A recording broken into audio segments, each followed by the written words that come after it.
என் அன்பு குழந்தைகளே, இன்று எனது குழந்தைகள் அனைவருக்கும், அதிலும் குறிப்பாக உலகமெங்கிலும் பரவியிருக்கும் மகாபாராயண குழுவில் ஏதோ ஒரு சேவை செய்பவர்களுக்கு ஒற்றுமையின் முக்கியத்துவத்தை பற்றி மீண்டும் வலியுறுத்த விரும்புகிறேன். நீங்கள் அனைவரும் வித்தியாசமானவர்கள், தனித்துவமானவர்கள். அதோடு நீங்கள் ஒவ்வொருவரும் குறிப்பிட்ட குணங்களை கொண்டவர்கள். நமது கையில் உள்ள ஒவ்வொரு விரலும் முக்கியம்.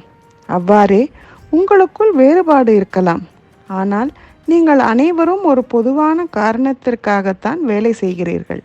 நாம் அனைவரும் மற்றவர்களை உயர்த்துவதன் மூலம் நாமும் உயர்கிறோம். நீங்கள் அனைவரும் தனித்தனியே ஒரு சிறிய வெளிச்சம் போல, ஆனால் ஒன்றாக சேர்ந்தால் உலகிற்கே அறிவூட்டுபவர்கள்.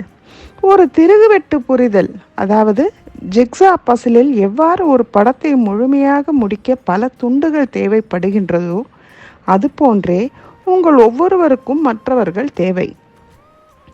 நீங்கள் அனைவரும் கருத்து வேறுபாடுகளை தீர்த்து ஒன்றுபட்டால் எடுத்த காரியம் முழுமையடையும். உங்கள் அனைவரையும் நான் எப்போதும் நேசிக்கிறேன்.